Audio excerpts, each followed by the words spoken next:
about. Owners clubs is another idea as well for that type of vehicle, so there'll be an Ford Escorts Owners Club out there as well. Okay, and going back to cars and winter driving and, you know, what's best and what's not. Had a text here says, I've got several automatic cars and they've got a manual option, which means they'll stay in the gear selected.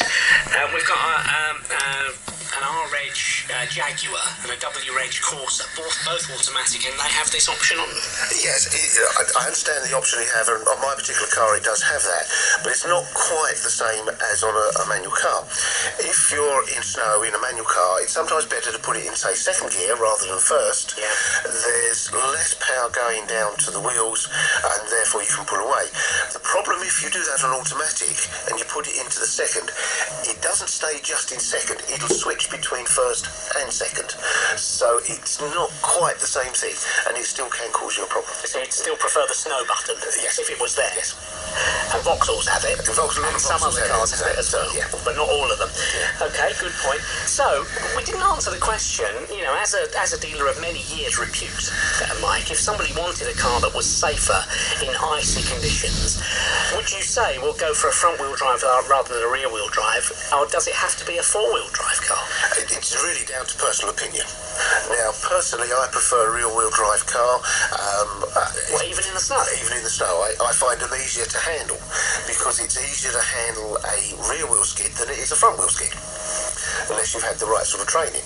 Now, a front-wheel drive car will tend to skid easier on the front, but if you're in a snowy condition, sometimes it's easier to put it out. So there's forwards and gates in all sorts of options. So you wouldn't recommend one against the other? No, but would you go for four-wheel drive, though? I mean, that's got to be better in slippy conditions. Yeah, four-wheel drive, I've got an old Land Rover, and the only reason I didn't come in today is because the heater on a 1974 Land Rover leaves an awful lot to be desired. A box of candles would probably be more warmer. 3 pairs of socks. Yeah. So, but that, you know, you've got to go some to get that to get stuck. Okay. He's a car dealer who's sitting on the fence on that one. Another text, rear-wheel drives are fine. All you've got to do is put a few 56-pound weights or bags of sand in the boot to give you more weight on the back axle. If you use sand, you can throw some under the rear wheel if you lose traction to give you a little extra grip. Now, there's an idea. It's a good idea. It doesn't do your fuel consumption any good either, but yes, I'll take his point. Or carry a few large friends in the back? Yes, that's Does that help? Yes, they can get out and push, can't they? It's 3:10. It's BBC Essex. Is this snow tyres? Cliff from Canvey's got friends who live in Canada, and they say that it's compulsory in October that cars are fitted with snow tyres until March. And like I say, they're more geared up for that type of weather because it's more regular, and you can almost say it's going to snow in such and such a day at such and such a time. Yeah, I suppose. Yeah, if you know that the weather's going to be bad. Yeah, that's a very good point actually. If you know it's going to be bad. Although I'm just thinking about, you know, changing the laws of the land. It wouldn't be worth it in our country, would it? I think it would be difficult. We don't. Certainly this part of the country, in the southeast corner here, we don't get that much snow. It might be arguable somewhere like Scotland if you're going up Aviemore occasionally, but this part of the country I can't see it working. Hope you don't have to eat your words after this. Probably. we might be in for the longest, snowiest winter ever. Who knows? Essex Travel. And Jess has the latest for us. Good afternoon to you. Thanks, Steve. Yes, well, most of the roads coping well with the snowy weather so far this afternoon, except in Purfleet, the arterial road in West Thurrock there. We are seeing very icy conditions on the road, so do take extra caution just around Stonehouse Lane, near to the M25 Dartford crossing. No problems on the M25 or the M11 so far this afternoon, though. Into Tilbury, Dock Road there has restrictions in place just around St Andrews Road. Could cause problems as we move further into rush hour this afternoon. Onto the trains now. C2C, we're seeing delays of half an hour there between Fenchurch Street and Grays, and also Shoeburyness as well because of overhead problems. Not helped by the weather.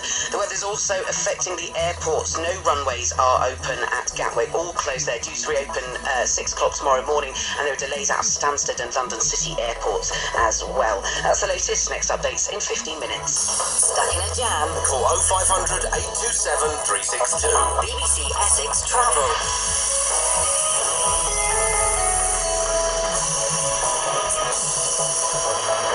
Over the weekend, Mike, you spotted a great survey in the newspapers concerning the parts of cars that are more likely to fail this winter. I don't know, are they suggesting because it's going to be snowy and cold, or just generally in the winter? I think it's generally in the winter you're more likely to get these sort of problems to occur.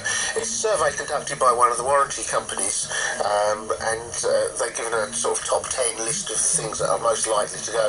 And I would concur with the list looking at the various items, but the most likely thing is suspension arms and ball joints, which makes sense, you know, sliding around on the snow, they do get a bit of a whack. Potholes, sleeping policemen, road humps, they're not good for the suspension. Actually, that's a good point. How are manufacturers now aware of the fact that a lot of countries are using, sleeping policemen, lumpy roads, if you like, to slow traffic down?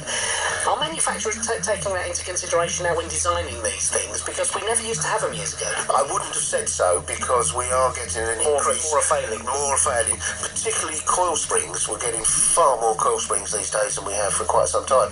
And it's an interesting point that the coil springs that fail tend to be on the European-built cars rather than the Far Eastern-built cars. I think there's a difference in the process of how the springs are made. He knows his stuff, doesn't he? So if you get a choice then of where to get your replacement coil spring, you want it from the Far East, you don't want the European version. Yeah, I'm not sure if a Nissan coil spring will fit a Citroen though, that's the only problem. That's the problem. Okay, let's welcome Nick onto the programme from Whittam. Hiya, Nick. Hi guys. What have you got for us? 1996 Colin McRae STI Clark RA. That sounds like a sports car. It is a sports car. So what make is it? Subaru. Right, okay, a Subaru sports car. Yeah. Okay, from 1996. Is this going to take you a while to work out? Yes, I think Subaru is a bit specialised, the Subarus. Don't see so many. All right, Nick, are you prepared to keep listening for a bit and we'll do some work on that? Yeah, okay. All right, mate. Do you want to sell it in a hurry? No, not in a hurry. Do you want to trade it in or sell it privately? Sell it private probably for about the summertime, springtime. What? And just out of curiosity, I'm going to write this down. What sort of price do you think it's worth? Very heavy modified, probably about 5,500. About 5.5. Okay. Can you just give me the details again? It's a Subaru 1996. Yes. Colin McRae. Yeah. STI. Type RA. Type RA. Yeah. And it's very heavy modified, front mounting Accord, big turbo. New gearbox, great gearbox. This is so customised. Is this going to be in your book? I'm not so sure it will be, but we'll have a good look. What sort of mileage has it done? 88. 88. All right, give me a couple of minutes and I'll see if we can find anything. We'll see as well, Nick, if there are any other enthusiasts listening to the programme who might fancy it. You never know, do you? This is almost turned into a sort of a car bargain line. Hope Timbo's not listening. It's just after 3:15. We're going to be talking to Michael Parkinson in a short while. We'll sort out Nick's valuation as well if we can. After Fleetwood Mac. Souped up Subaru might be worth. What do you reckon? Sorry, Nick, it's not listed in my particular book, I'm afraid. It's quite a specialised vehicle and it's going to be a very specialised market, that particular stuff. But what about his thoughts? 5.5. I would guess it's going to be around that sort of figure. That's where I would anticipate it being. But because it's so specialist, it's not even listed in the little black book. No, it's not listed.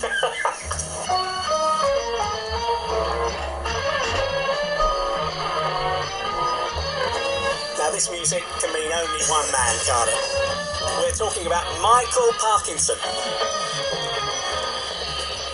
Over 2,000 television interviews throughout his career. And the best of them have just been issued on a double DVD set. In time for Christmas. Good timing, Michael. Now, just the other day, I caught up with Michael Parkinson, and my first question to him was, how on earth, out of 2,000 interviews, did you decide which to include on the DVD? I don't know the answer. I mean, we could have done 5 or 6 more DVDs. I'd forgotten just how long I'd been doing the show and how many interviews I'd done. So I suppose I went through it, and what I was interested in doing was not just concentrating altogether on, the great names that I've had and that sort of thing, but showing the kind of range of interest that we were allowed to have on that show, where we could interview W.H. Auden, the poet, as well as interview Les Dawson, or where we could actually interview Professor Jacob Norsky on the same show as, let's say, Tommy Cooper. Just to sort of show how talk shows used to be about mixing people, great people of different intellects and different talents, and just what an extraordinary time it was to do that show. I just wonder how much control, Michael, you had, certainly in the early days, in guest choice. Well, totally. I mean, I had the right of veto on anything at all. So, I mean, I never had anybody in the show throughout all the shows we did who I didn't want on the show, which is not to say I didn't have people on the show I didn't like. I mean, it wasn't necessary for me to like a person. It was only necessary for me to admire them enough to try and find out about them. And that was the kind of litmus test, if you like. Yeah, it would have been impossible, actually, to have said you liked all 2,000 plus guests. Well, some I actively disliked. Yeah. On one or two occasions it showed, but... I just want to ask you about perhaps uncomfortable moments, and it's well documented about Meg Ryan and Rod Hull and Emu. Although, having looked at the Emu sketch so many times, because it's been rerun so many times, you actually don't look that uncomfortable. I don't. Oh, well, that's not the view I have of it. I can tell you. I loathe that creature. Awful thing. Terrible. His son, Rod's son. Rod was a nice man. I liked Rod very much indeed. I didn't like the bird on his arm. That was the thing. But his son called us in about 2006 or so, said that he was going to do his father's act and he'd like to come on the show. And I said, he could only come on the show if Meg Ryan agreed to come on the same show and he could attack her. But it never worked out.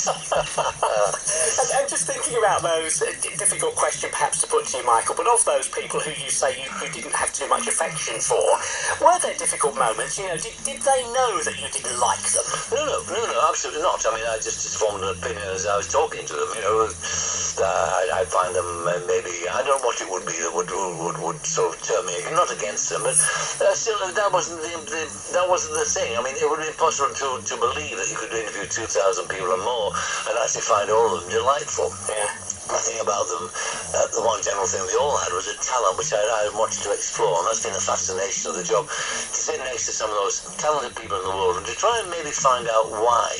Why could he play piano and I couldn't? Why could he tell jokes and I can't?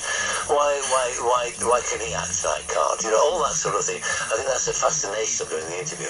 And let's go back a few years, Michael, to the very early days, and I know you could have so easily been a top cricketer, couldn't you? Well, I could have played maybe county cricket, but I mean, I was a good club player. That leap from there to county is a difficult one, and I failed it. I mean, I went to Yorkshire Nets and was turned down, and then I played for Hampshire. I was picked for the Hampshire club and ground side, and then the second 11. And the war in Suez intervened. I was a soldier at that time and doing national service, so I went up to Suez instead of playing for Hampshire Twos. I often think that had I come back, or maybe not gone to Suez and played for Hampshire Twos and made a success of it and been a professional cricketer, I would now be retired for about 50 years at the sweet shop in Southampton. So I think I made the right choice, don't you? Well, maybe Mary could have worked alongside you in the store. Oh, she could turn around and do anything, my wife. She's very adaptable. How did you two meet, Michael, if I can ask?